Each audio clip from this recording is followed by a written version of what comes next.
Avendo trattato personalmente Tangentopoli 20 anni fa, potrei dire che la gran parte delle caratteristiche è simile, per non dire uguale.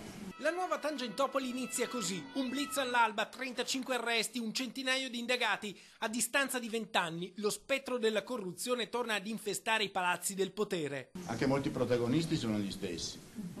Questo è un sistema peraltro molto più sofisticato, molto più difficile da scoprire, e va dato atto alla Guardia di Finanza di essere stata estremamente professionale e abile nel ricostruire questo giro di sovrafatturazioni. L'inchiesta sul Mose è un terremoto che sconvolge Venezia. L'impianto di dighe mobili avrebbe dovuto salvare la città dall'acqua alta, invece affonda una piramide di nomi illustri con accuse pesanti, dalla corruzione al finanziamento illecito. Un presunto sistema di collusione tra politica e finanza, un intreccio di interessi e corruzioni che collassa sotto i colpi di un'indagine senza precedenti.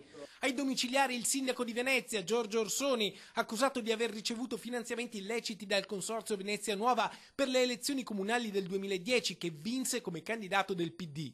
In carcere anche l'assessore veneto alle infrastrutture, Renato Chisso. Nel mirino dei magistrati l'ex presidente della regione Veneto, il senatore Giancarlo Galan, e l'europarlamentare Elia Sartori, con richieste d'arresto che dovranno ottenere il placet delle apposite commissioni. Il blitz delle fiamme gialle scatta all'alba, ma parte da lontano. Il terremoto giudiziario era nell'aria. L'anno scorso la prima fase dell'indagine aveva scoperchiato un presunto sistema illecito che, oltre a manovrare gli appalti, avrebbe creato fondi neri all'estero. Ma dove e a chi erano destinati questi capitali?